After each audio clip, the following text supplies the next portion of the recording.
Rome, 114 BCE. Beneath the grand architecture, beyond the marble temples and thunderous applause of the Senate, a chamber is being sealed shut with stones. Heavy, cold. The air is damp, the scent of earth thick with finality, and inside, a girl, no older than 13, kneels in silence, eyes wide, lips trembling. Her white robe clings to her like a death shroud. She is a Vestal virgin, or rather she was. She is not dying for theft, not for betrayal, not for murder. She is being buried alive because someone whispered that she had broken her vow of chastity. The punishment is absolute. No trial, no defense. No man can touch a Vestal virgin, not even to kill her. So they build her a room beneath the earth, provide a loaf of bread, a lamp, a jug of water, and seal her in, alive. Not because they are cruel, not because she has been proven guilty, but because they believe Rome itself will collapse if her body is not made pure again, if it is not sacrificed. And above this silent grave, the city breathes. Senators sip wine, slaves are traded, temples ring with hymns, Rome marches on. In this single moment, Rome's paradox stands exposed, a society that worships sex, fertility and virility, that builds its mythology on divine unions and celestial procreation, buries a young girl for possibly engaging in what its elite celebrate behind closed doors. She is not the first. She will not be the last. Over centuries, dozens of Vestals are punished, humiliated, murdered in ritual, all to keep the appearance of divine order intact. But why? Why does a civilization so openly obsessed with sensuality, with sacred intercourse, public orgies, erotic art and divine possession, treat female purity like it is the key to its survival? The answer lies in power. In the Roman mind, sexuality wasn't personal, it was political, it was sacred, it was dangerous, controlled in the name of the gods, weaponized in the name of the state. The Vestals were more than priestesses, they were living symbols. Walking talismans of Roman order. Chosen as children, they served for 30 years, 10 years to learn the rites, 10 to perform them, 10 to train the next. They were bound to chastity not as a virtue, but as a necessity. Rome's very soul, they said, was tied to their virginity. If one fell, earthquakes followed. Military defeats were blamed on their impurity. Crops failed. Floods came. In the ancient mind, sex was cosmic. It shaped fate. It could bring the empire down. And so, when rumors came, when accusations surfaced, the punishment had to be swift, merciless. Not because Rome hated sex, but because Rome feared it. The paradox is as brutal as it is clear. Sex was a force the Romans both celebrated and feared, both worshipped and crushed, depending on who controlled it. If you were an emperor, you could command divine orgies on Capri. You could marry your sister, declare yourself a god, perform public acts of sacred union. If you were a child priestess, if you were a symbol, not a man, then any sign of autonomy, any whisper of sexuality was a threat to the empire itself. The silence in that sealed chamber is more than one girl's death. It is the silence of Rome hiding its shame. The crowd that watched her taken, they said nothing, not the priests, not the patricians. Her family was forbidden to mourn, her name stricken from record. But in private, the city was drenched in sexual spectacle. The art on bedroom walls, the songs sung during festivals, the rites performed in secret cults, all of it teetered between worship and indulgence. There was no shame in male excess. There was no punishment for the emperors who filled their homes with children for pleasure. But the body of a single girl, untouched, uncertain, symbolic, could be sealed under ground to protect the city's fate, because in Rome purity was not a virtue. It was a performance, a facade, a lie maintained at the cost of young lives. A Roman senator once said, "If the Vestals fail, Rome falls." And so, when Rome failed them, they fell first. But beneath the weight of those stones, beneath the robes and rituals, was still a child, not a goddess, not a symbol, a breathing, terrified girl clinging to life in the darkness while her city ascended toward glory. There were no gods in that chamber, only silence, only Rome, and its shame. Rome did not fear lust, it feared what lust could awaken. In the heart of the city, on the Palatine Hill, the priests of Cybele prepared for the spring rites. Blood would flow, not from enemies, but from themselves. This was not war, it was worship. Cybele, the Magna Mater, or Great Mother, was no Roman goddess. She came from Phrygia in modern-day Turkey, a wild, foreign deity, powerful, dangerous, uncivilized by Roman standards. Yet in 204 BCE, during the darkest days of the Second Punic War, Rome embraced her. Why? Because they were desperate. Hannibal was at their gates. The omens were grim. The Sibylline books, Rome's sacred prophecies, were consulted. The answer was clear. Bring the goddess from the east. Only she could save the city. And so Cybele arrived, not as a statue, but as a black meteorite, a sacred stone. It was placed in a grand temple. Lavish festivals were thrown in her honor. The people cheered, but with her came the Galli. The Galli were her priests, men who were not entirely men. Each year, during the festival of Megalesia, they paraded through the streets dressed in vibrant women's robes, their faces painted, hair perfumed, shaking rattles and cymbals. And at the climax of the ceremony, before throngs of citizens, some would take a knife and castrate themselves, not in secrecy, not in shame, but in exaltation. It was the highest act of devotion, a ritual death of masculinity, a symbolic rebirth. This act traced back to Attis, the consort of Cybele, who, in myth, had gone mad, mutilated himself beneath a pine tree, and bled out in ecstasy. In becoming like Attis, the Galli believed they became divine. Romans were disturbed deeply, but they tolerated it. They had to. The goddess was now tied to Rome's survival. The rituals were sanctioned by the state. Even as senators averted their eyes, even as the elite mocked the Galli in private, the public celebration continued, sanctioned, sanctified. But there was a deeper fear. The Galli represented something Rome couldn't control, the breakdown of gender, of order, of rationality. Their rites were a swirl of madness, sound, blood and transformation. No hierarchy, no discipline, only ecstasy. And yet the state paid for it. Why? Because Cybele's rituals offered Rome something irresistible, the merging of pain and power, of suffering and sanctity.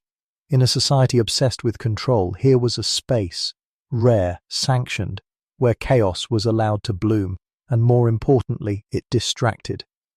For slaves, outcasts, and the poor, the Megalesia was a release, a window into a divine frenzy that Rome otherwise forbade. The city used it as a safety valve, a ritualized madness that prevented real rebellion. And for the elite, it became a spectacle. They watched from balconies, they wrote poems, they laughed, but they didn't interfere. Behind closed doors, many mimicked the rites in private, pain as pleasure, performance as transcendence. Cybele's rituals seeped into elite banquets, into underground cults, into the philosophy of bodily discipline and release. Because the Galli, in all their agony, represented something Rome deeply desired but never admitted: surrender, to be consumed, to lose oneself in something larger.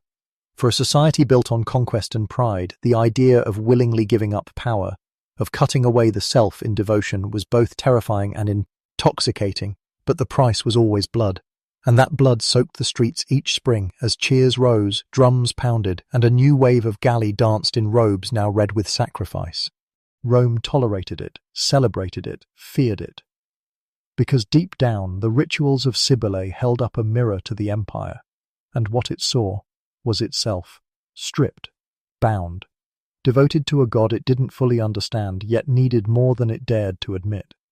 And for that 1 week each year, Rome surrendered, not in battle, but in worship, in pain, in ritual, in the ecstatic violence of the divine. Rome never feared gods, it feared what gods made people do. The year was 186 BCE. Somewhere in the countryside near Etruria, the moon hung full over a hidden grove. The leaves trembled with wind and whispers. Torches flickered in a tight circle. Wine spilled, bodies swayed, and then the screaming began. Not from fear, from ecstasy, from possession. Men and women, young and old, free and enslaved, they danced, moaned, tore their clothes, drank blood mixed with wine. They called it liberation. Rome called it a threat. It was the Bacchanalia, the rites of Bacchus, the god of wine, madness, and ecstasy, imported from Greece, transformed in secret. What began as gentle evening ceremonies in honor of Dionysus had become something far more unhinged. These were not the polite religious rituals of Roman temples. These were midnight convocations of bodies and spirits. And they terrified the Senate. Because Bacchus did not ask for discipline, he demanded surrender. The rites encouraged complete loss of self, sexual abandon, trance, prophecy, and in some cases, ritual murder. At least that's what the Senate claimed. In 186 BCE, a woman named Hispala Faecinia, a freedwoman and former courtesan, came forward with a warning. Her young lover had been initiated into the Bacchic cult. What she described chilled the Senate to its core. Thousands of citizens, including high-ranking nobles and priests, had secretly joined the Bacchanalia.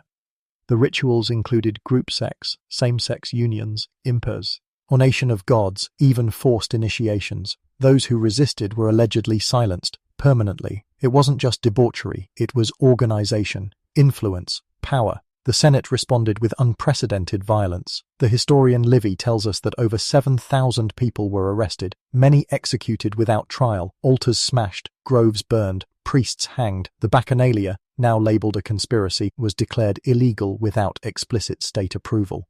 But beneath this state-sanctioned purge, a deeper truth unravelled. Rome wasn't offended by the sexuality, it was threatened by the freedom. Because the Bacchic rites were one of the few religious spaces where women, slaves, and the lower classes held real influence. They spoke in tongues, they led ceremonies, they dared to claim divine power, without Senate permission, and that terrified the patriarchy. One senator reportedly warned, "When women gather by night without supervision, no home is safe." The rituals weren't just sacred, they were revolutionary.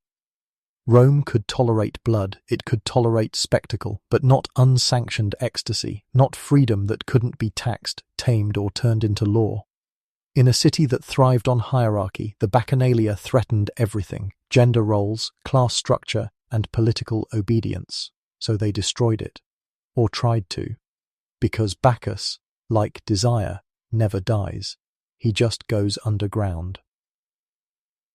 In the decades after the purge, rumors of secret rites persisted. Whispered orgies, hidden shrines, art and poetry still celebrated Dionysian madness. Even emperors like Nero and Caligula quietly revived the spirit of Bacchus under different names, because Rome couldn't help itself. It craved order, but worshipped chaos. It enforced purity, but indulged in spectacle. The Bacchanalia was not an aberration, it was Rome's unspoken truth. Exposed, then buried, a mirror too honest to leave cess, tanding. And so, behind locked doors and shadowed gardens, the songs of Bacchus still echoed, low, rhythmic, dangerous. Not just the sound of ecstasy, but the sound of power, unchained, Capri. A name that evokes sunlit cliffs and sapphire waters. But in the final years of Emperor Tiberius, this island became something else entirely. A sanctuary of shadows, a place where innocence died in silence and cruelty wore the mask of divinity. Tiberius had ruled Rome with calculation, not charisma, not warmth. He was no Julius Caesar, no Augustus. He was cold, reclusive, and profoundly disturbed. And in the year 26 CE, after decades of consolidating power, he disappeared from the capital and retreated to Capri, never to return. The official explanation? Age, exhaustion, political fatigue. But the truth, whispered by historians like Suetonius and Tacitus, was far more grotesque. Tiberius turned Capri into a private empire of perversion, one that functioned not just as a palace, but as a stage for ritualized sexual performance. 12 villas dotted the island, each more elaborate than the last, lavish gardens, mosaic pools, silk-draped chambers. But beneath their beauty lay cruelty. There were no prayers here, no rites of state, only games, savage games, built on the broken wills of children. Boys and girls, some as young as 8, were trafficked to the island. Their origins? Enslaved families, defeated provinces, the poor, the unwanted, the disposable. They were trained, conditioned, shaped to please. Tiberius called them his minnows. In his vast private baths they were taught to swim between his legs, nibble at his body like fish. He laughed. Rome wept in silence. There were performances too, plays of a sort, reenactments of myths, but twisted. The rape of Leda, the seduction of Ganymede, gods played by children, lust disguised as divine ritual. Those who failed to please were not punished with lashes, that would have been mercy. They were hurled from cliffs. Servants had a name for it, the leap of the little on S. And no one could stop it, because on Capri, Tiberius was more than emperor, he was untouchable. In Rome, his cruelty became legend. Senators gossiped behind closed doors. Poets hinted at horrors, but no one dared accuse him openly. He had spies in every house, informants in every bed. Even the noble families, whose children disappeared in the night, stayed quiet, because to speak out was to vanish. But what made it worse was that it was legal. As emperor, Tiberius was Pontifex Maximus, the high priest of Rome. That meant every act he committed could be cloaked in ritual, sacred theatre, divine recreation. He wasn't a predator, they claimed. He was a vessel of the gods. And yet the empire trembled under his rule. Trust eroded. Fear spread. The Senate became a hollow chamber. Trials were decided by whispers. And on Capri, the laughter of Tiberius echoed through the cliffs even as another child was dragged toward the edge. Suetonius later wrote, "He gave free rein to every depravity, leaving nothing untried that could stimulate his passions." But Tiberius wasn't simply a man indulging his worst impulses. He was a man consumed by power. His villa wasn't just a pleasure dome. It was an altar, a place where Rome's darkest contradiction came alive. Because the empire that claimed to worship order, discipline, and virtue allowed its most powerful man to reenact myth through trauma, it gave him the language of ritual, the theatre of godhood, and the silence of complicity. Even today, historians debate the details. Was Suetonius exaggerating? Were the horrors of Capri slander from political enemies? Maybe.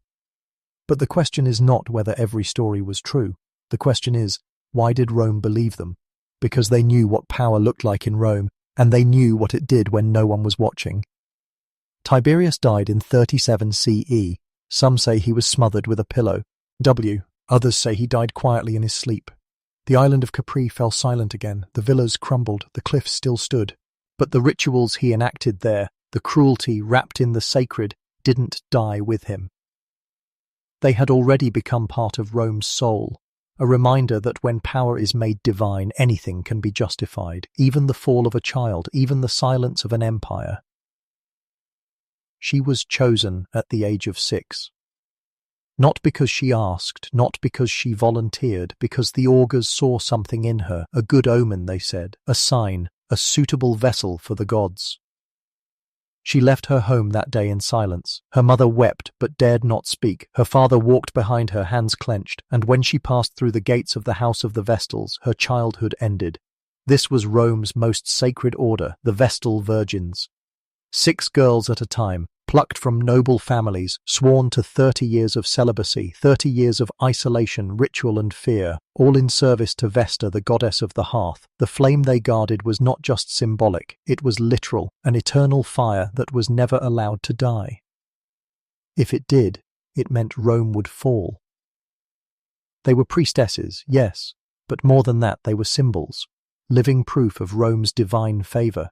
As long as the Vestals remained pure, the empire would be protected. But if one strayed, if a whisper of sexual activity reached the ears of the Pontifex Maximus, punishment was swift and absolute.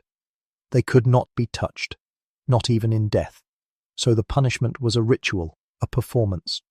She would be dressed in white, escorted to a small underground chamber, pre-built for this very purpose. Inside there would be a bed, a loaf of bread, a single lamp. She would be sealed in, alive, no blood on Roman hands, no trial, no confession needed, just silence. It had happened before, it would happen again. The cruelty wasn't in the act, it was in the calmness with which it was done, the ceremony, the protocol, the polite applause of purity being restored.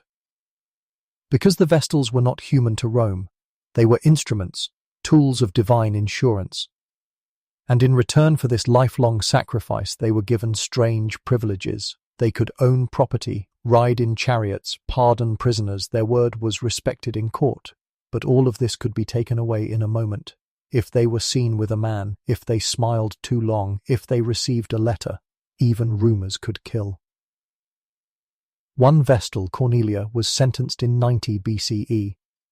As she stood before the Pontifex Maximus, she said only this: "My purity is greater than Rome's judgment." She was buried alive hours later. No evidence was ever presented. This was the terror behind the white robes, the immaculate smiles, the divine aura. Underneath, these were girls, some still children, walking a knife's edge every day. They lit the fires for Rome, but if the wind shifted, they were the first to burn, and the contradiction is hard to ignore. Because while the state demanded purity from its priestesses, it celebrated depravity in its emperors. Men like Caligula and Tiberius committed public obscenities, transformed their palaces into brothels, reenacted divine orgies, and were called divine. But a Vestal virgin, suspected of even thinking of love, was executed without a word. This wasn't about morality, it was about control, because female sexuality in Rome was not a right, it was a resource, to be managed, contained, symbolized. The Vestals were a message: women could be respected, but only if they were untouchable, only if they ceased to be women altogether. They became Rome's holy dolls, dressed in perfection, used in parades, held up as icons of virtue, and discarded when no longer convenient. Even the rituals of their selection echoed ownership. On the day they were chosen, the chief priest would touch the young girl's ear, a symbolic act. He called it captio, or capture, and that's exactly what it was. Not a calling, a confiscation. Rome didn't ask for devotion, it demanded sacrifice, and it got it, in the form of terrified girls smiling for the gods, dying for the city, not on battlefields, but in chambers, in whispers, in silence. Because in Rome, virginity wasn't sacred, it was currency, and the Vestals were its coin. Caligula didn't want to rule Rome, he wanted to become a god. From the moment he stepped into power in 37 CE, everything about his reign defied reason, or more precisely, replaced it with ritual, not sacred ritual, but his own. He didn't just want obedience, he wanted worship, and for that he would turn his palace into a temple, and the Roman people into unwilling participants in his divine theatre. At first, they adored him. The young emperor, Gaius Julius Caesar Germanicus, known as Caligula, Little Boots, was the golden child of the legions, son of the beloved General Germanicus, grandnephew of Augustus. The crowds cheered, senators smiled, Rome exhaled for a moment, then the mask slipped, or perhaps it was torn off. Caligula declared himself a living god, not metaphorically, literally. He ordered temples to be built in his name, demanded that senators worship him as Jupiter incarnate. He dressed as Venus one day, Mars the next, sometimes both. He erected a golden statue of himself that was fed daily, as if it needed sustenance. But it was not the temples that disturbed Rome, it was what happened inside them. Behind the silken curtains of his imperial quarters, Caligula held court in the most unholy way imaginable. He summoned the wives of senators, the sisters of generals, noblewomen, Vestal virgins, and sometimes even boys, forced to perform with him in front of others or taken behind closed doors to emerge in tears. To Caligula, sex was not pleasure, it was domination, and domination in his mind was sacred. He began to reenact ancient myths, with himself at the center. He played Jupiter seducing Europa, while the woman played no role at all. He played Zeus, descending to earth in animal form. He even reenacted the divine marriages of gods and mortals, complete with costumes, chants, and unwilling priestesses. There were rumors that he raped his own sisters, Drusilla, Livilla, Agrippina, and that he paraded them like wives at banquets. Whether it happened is still debated by historians, but the fact that Rome believed it tells you how far they thought he'd fallen, or how far he believed he'd risen. Because for Caligula, the line between god and emperor no longer existed, and what was once religious ritual, sacred sex, divine union, the symbolic consummation of heaven and earth, became his personal theatre of cruelty. He turned Rome's myths into excuses. He turned sacred rites into weapons. And everyone played along, because to refuse was treason, and treason was death. One senator, forced to watch as Caligula violated his wife, later slit his own throat. Another refused to laugh at a crude joke and was executed for sacrilege. A third, accused of secretly mocking the emperor, was ordered to publicly marry a priestess Caligula had just raped, as if to consecrate the act. It was ritual turned inside out. A god without mercy. A ceremony without sanctity. But even in his madness, there was method. Caligula understood something dark and profound.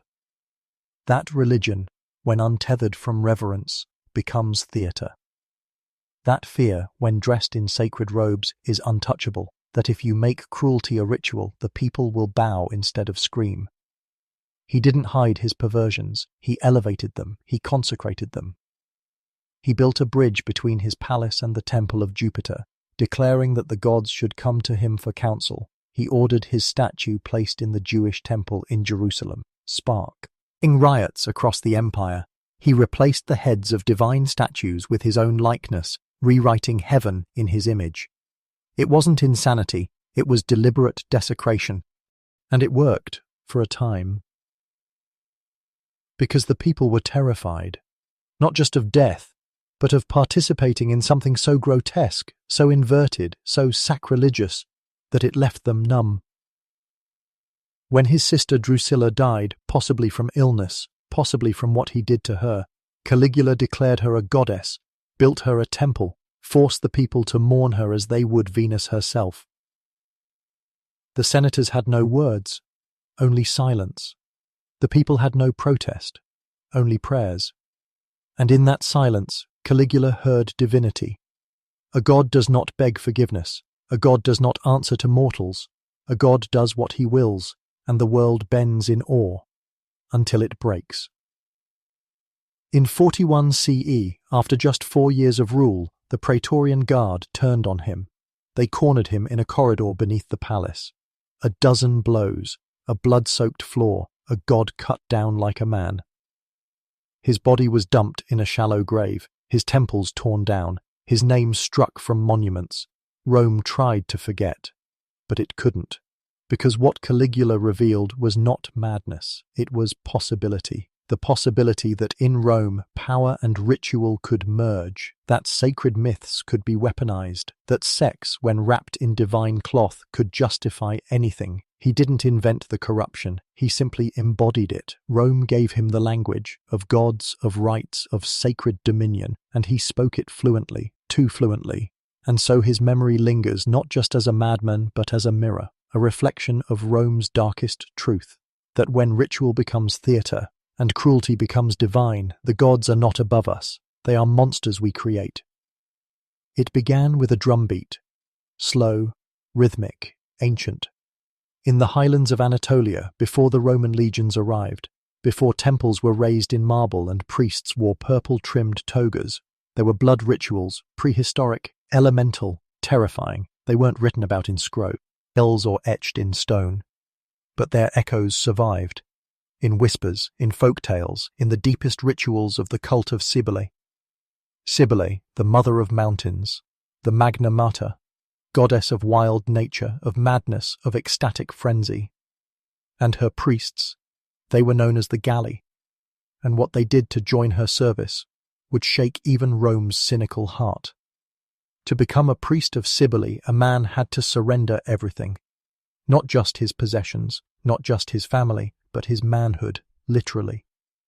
On the day of blood, the initiate would dance in a frenzy, whipped into ecstasy by drums and flutes, until, in front of the crowd, he seized a sacred blade and castrated himself. He would then hurl his severed genitals into the crowd, where a woman, a stranger, would catch them and become his symbolic wife. This was not a metaphor. This was a sacrament. And Rome allowed it, not because it understood it, but because it feared what might happen if it tried to stop it. But the rituals did not end with the blood. After the castration came rebirth. The Galli donned women's robes, grew their hair long, took on feminine names and voices.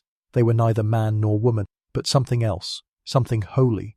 They wandered the cities, begging alms, offering blessings, and performing rituals that were both healing and harrowing. Their temples were filled with incense and screams, their rites mixed ecstasy and agony. And in the dark corners of the empire something shifted. The line between sacred transformation and sexual exploitation began to blur. In rural provinces, stories emerged of young boys brought to the temples, not to worship, but to be initiated, not into priesthood, but into submission. Some were orphans, others slaves, a few simply taken. The Galli, revered as divine intermediaries, were untouchable, and when they claimed it was the will of the mother, who would challenge them? One mother in Gaul begged for her child back. The priest laughed and said, "He belongs to the goddess now." Another man tried to stop an initiation, only to be torn apart by a mob claiming he had blasphemed Cybele. Rome turned a blind eye. Because Cybele had saved them once, during the Second Punic War when Hannibal threatened the gates, the Senate, desperate, had imported her sacred black stone from Phrygia, believing it would secure victory, and it had. Since then, Cybele was honoured, her priests were tolerated, even when their rites turned savage, even when the sacred hunt, meant to symbolise death and rebirth, became literal. In one recorded ritual in the provinces, the galley led a procession through the forest, chasing a sacrifice, usually a young man or boy, meant to represent Attis, the consort of Cybele, who had died beneath a pine tree. But what happened when they caught him was not symbolic. He was stripped, bound, and bled. Sometimes he survived, sometimes he was buried beneath the same tree. Rome called these stories provincial exaggerations. They called them myth, they called them madness. But they kept coming, and the reason they spread, the reason people believed, was because Rome had seen it happen before. They had seen emperors claim divinity, they had seen priests demand bodies as tribute, they had seen sex and sacrifice used as tools of power. The cult of Cybele wasn't an anomaly, it was a revelation. That under the right robe, under the right title, even the most monstrous act could become sacred. And so long as it was cloaked in incense and ritual, the people would bow their heads, the empire would avert its eyes, and the gods would remain silent. Because when religion becomes performance, and performance becomes control, the sacred doesn't save, it devours. The marble halls of Rome echoed with silence. Not the dignified quiet of justice, or the hushed awe of worship. This was the kind of silence that festered, that grew teeth, at new, and did nothing. By the late Empire, Cybele's priests still walked the streets, robed in red and gold, hair oiled, eyes painted, feet bare. The galley were now a familiar sight, part spectacle, part threat. Some begged for coin, others shouted blessings, a few offered curses for those who refused. But something had changed, not in the priests, in the people. A senator's wife was said to cross the street when she saw them. A merchant from Carthage paid them coin, not for blessing but to leave his shop alone. Even the emperor kept his distance, funding their festivals with one hand, while ensuring his daughters were kept far away with the other. The gods were no longer feared, they were managed. Rome, now fat with wealth and rot, had begun to turn against its own myths. The temples of Cybele, once echoing with chants and flutes, began to fall quiet. The spring festivals, once wild with dancing and bloodletting, grew thin. Fewer crowds, fewer initiates, fewer willing to bleed for the mother of mountains. But the priests? They refused to fade. Inside their sanctuaries they doubled down. Rituals grew darker, more insular. The initiations, once public declarations of sacrifice, now took place behind